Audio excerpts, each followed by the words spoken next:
here now to weigh in on this latest example of the mainstream media covering up for Biden until now, because he's out of the race.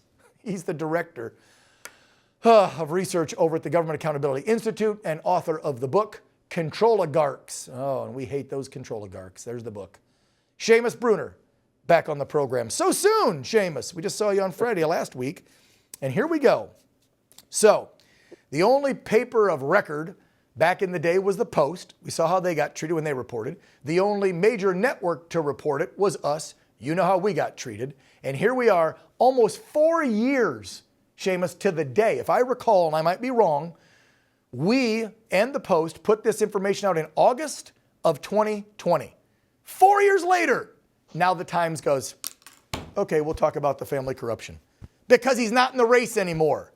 If this doesn't tell the American people, Seamus, that the Times and almost all the mainstream media are in the back pocket of big government and the left, I don't know what else to show them. How about you?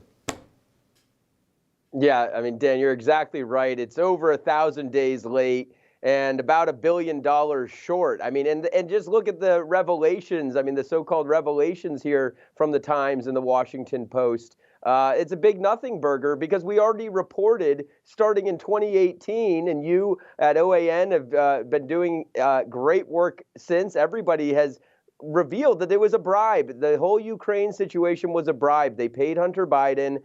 Joe Biden gave the favor. 18 U.S.C. Section 201 states that anything of value for any official action is a bribe. The thing of value is the money going to Hunter. The official action is Joe Biden saying you're not getting the $1 billion unless you fire the prosecutor investigating Burisma. So, I mean, the story has been told. And so them coming out now after it's safe to report on Joe is so insidious because it actually shows it's worse than just covering up for Joe. Now they get to say that it's a CYA move is what it is. They're covering their behinds, the media, that is, and they're now able to say, oh, no, we did cover Biden corruption. And so it makes you wonder if they are going to wait until it's safe to report the truth. What are they holding back now on Kamala? Mm-hmm. What are they holding back now on Tim Walz? And they're only going to report it when it's safe. That's, on November 6th. Right? Exactly. When it doesn't matter after, God willing, Trump wins and more down ballot America First candidates win, then we'll learn about the dirty secrets from these Democrats. Because let's be real. By now, if there was any more skeletons about Trump or JD, especially Trump, since he's been on the scene since 15, I'm pretty sure the lamestream media would have covered it or made it up by now. So there's not too much more dirt or an October surprise or made up BS they can come up with in the next, 80 some days. But you're right. What are they withholding? Because I think your organization, mine, others have been doing a great job at digging. We found all sorts of stuff just in days on Mr. AWOL Tampon Tim Walz, the governor of Minnesota. And we've been reporting on Kamala's ridiculous background and history for years. But you don't see the mainstream media doing it.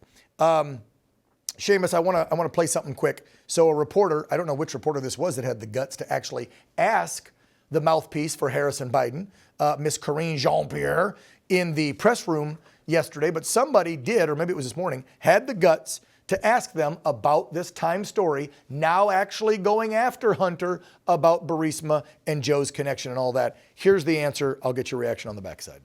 The president has never done business with his son, and he was not aware of this. And for anything further, I would have to refer you to Hunter Biden's personal representatives. I can't speak beyond that. But again, I've said this before: the president was not in business with his son, and this is the first time. He was not aware of this. And for anything further, you would have to reach out to Biden. I mean, what a dumb question I have to ask you. Are you buying that?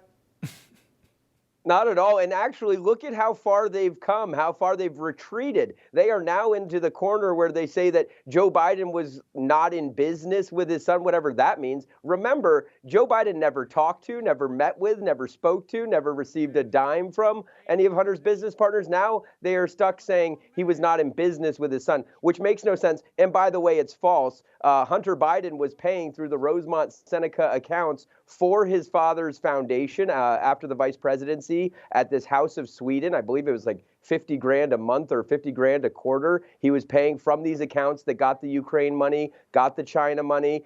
He was I won't use the word kickback, but he was sending money to Joe in the form of paying his bills. He paid for the AT&T bill. I mean, we calculated over $100,000 landscaping, home improvement type bills that Hunter was using these ill-gotten gains from the Ukrainians and the Chinese to subsidize they knew what his they were father's doing, lifestyle. Seamus. That's the whole thing. They knew what they were doing. They're like, look, we got to be smart about this. Nothing goes in the big guy's name. Bills get paid directly from Hunter. We've got accounts in uncles, aunts, grandkids' names, but nothing ties to Joe except the laptop that says the big guy. Oh, and Bubalinsky's testimony. Oh, and the text messages on cell phones between Bubalinsky and other business partners. Oh, and the emails from the laptop that say the big guy's involved and they met with the dad. I can go on and on. I mean, this is just, anyway. Seamus, as always, what are we living in?